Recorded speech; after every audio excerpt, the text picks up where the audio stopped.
All right, hey All is guys, and well as welcome long as you're to safe. No? this channel, to this video. We're gonna be doing Path to Nowhere. It came out globally or in the U.S. Not too long ago. Been playing it for about a week. This is going to be a second account. We can kind of go from the beginning. This is going to be a free-to-play account. The other account I have is pay-to-play, but very light pay-to-play, and don't really have too much money to spend on something that's admittedly a pretty low priority in my life. But with that being said, this is a tower defense game. I'm sure a lot of you have already tried it or very familiar with it. Starting off, it's pretty pretty free to play friendly, at least starting off. Maybe that's just because of the download or pre-registration rewards and some of the other You're asking why I trust you'll make it? rewards, like the level up rewards, and they keep giving out things, bonus inauguration for the game coming out or reaching however many downloads. So it's pretty free to play friendly, at least starting off.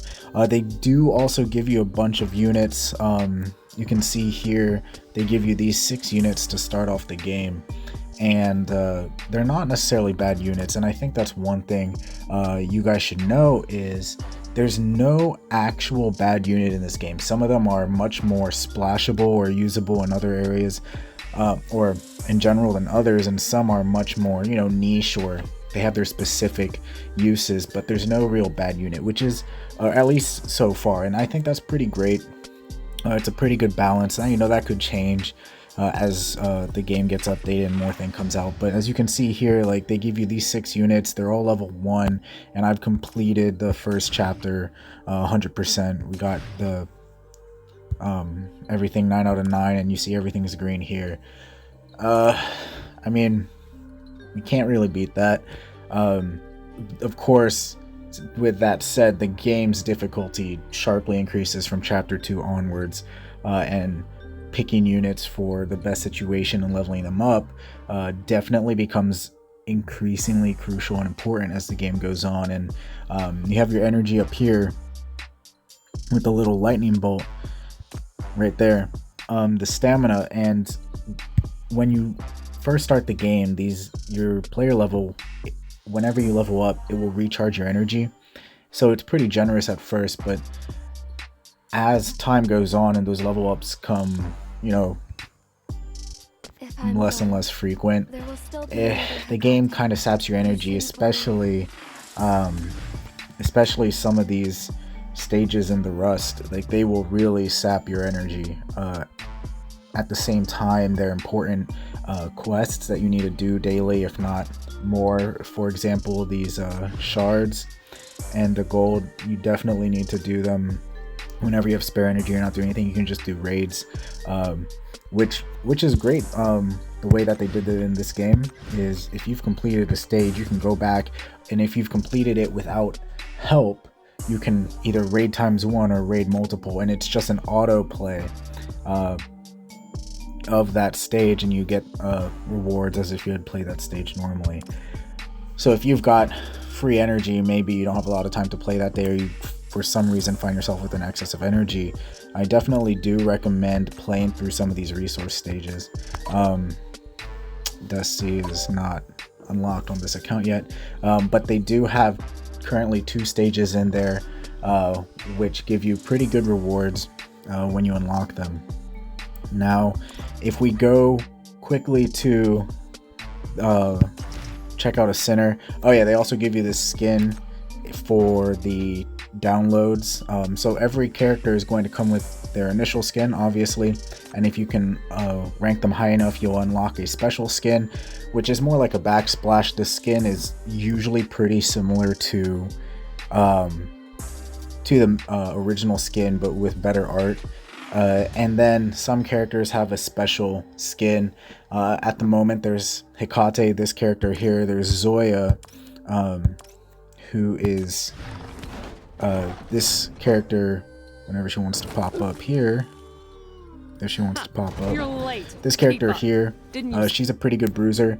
And then if we go into the shop, you can see that there's one for Nox, who's one of the best characters in the game right now, and Wendy, who she's pretty good, generally speaking, especially in the story mode, on stages with lots of enemies.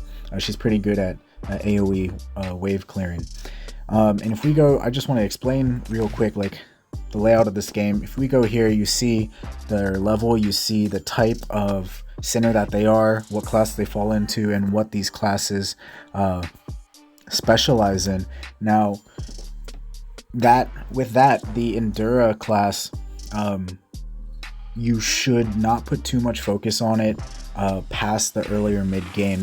They always have their use, but once you make other units strong enough, you kind of just out DPS the need for most Endura, unless the stage is very wide and has a lot of mobs on it, in which case having one or two on your team might be good just to block off a path until your higher DPS units can be moved.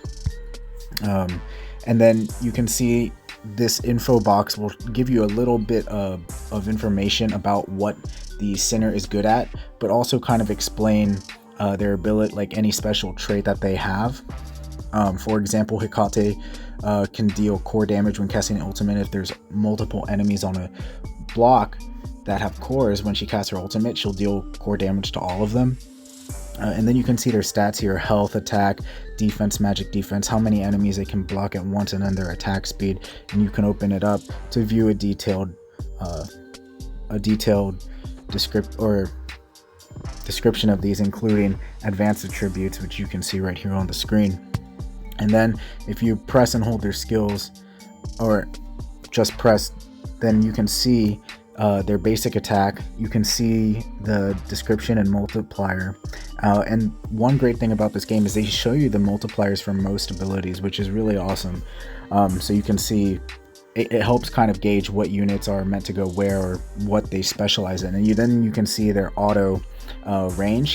She's obviously a wide area long range mage. She does magic damage. You can see here she deals 105% magic damage, level 1, no level ups.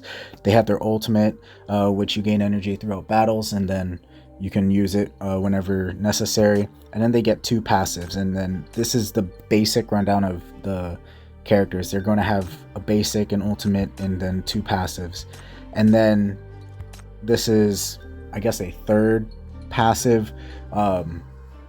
It's typically not as a flashy ability or as strong of a passive, but it's something that can make the difference in whether a character is usable or not.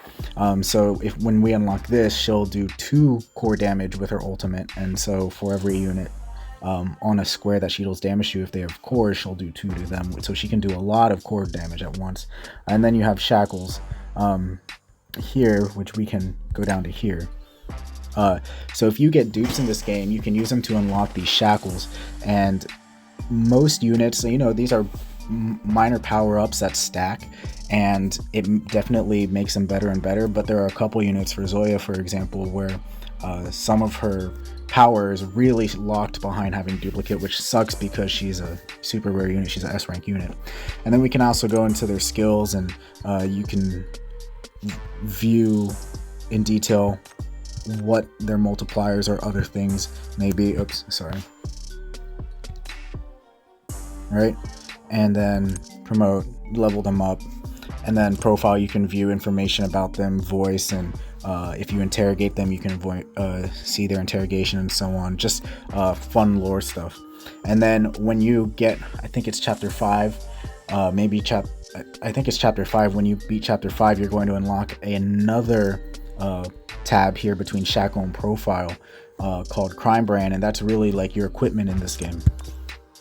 Anyway, so that's basically the rundown layout of this game. When you go into a battle, let me show you real quick. We'll go into a battle so you can kind of see what it's like. Tower defense game. We have our main guy here. Got to protect him. At the top of the screen, we have enemies, your health or sand, and then the arrows are your movements. You can move your characters in this game after starting the battle, and that'll take up a movement. And if you use too many movements, then you're no longer allowed to move your enemies, Mode switch. or move your Action. Confirmed. units. So yes, you can see enemies will spawn here. You can click on them to show their pathing routes and then plan according to that. You can also look at enemy intel. This is really good in harder stages. In early stages, you just out DPS everything, but in later stages, is really good, especially in boss stages. Here we have a power that your character gets. It's a unique power. You typically start with 3 skill points, and then when you deal core damage and break an enemy, you'll gain 1 point. Otherwise, you run out of skill costs, and so this one can deal core damage, so it can help replenish its usage. Not all the other skills can do that. In fact, most can't, but they all have their uses.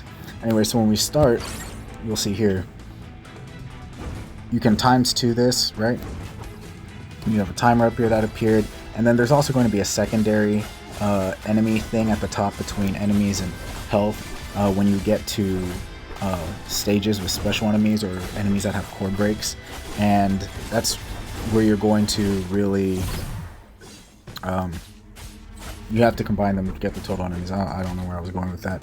Anyway, so for example, we have EMP here. She's a super long range sniper, and she has a global ult.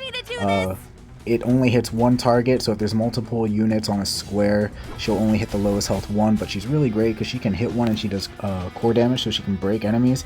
And in the early levels, it's great because that guy's a healer. You just take him out. You can't heal if you're dead, right?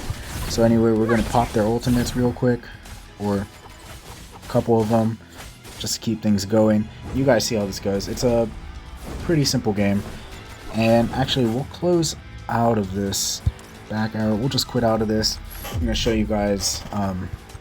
That's pretty much the game. Anyway, stay tuned for the next one. I want to show you guys around this game. Advance with me. Let me know how you guys are doing. If you want to become friends, this account is MJ Comics 2. Main account is MJ Comics. Anyway, with that, hope you have a good one.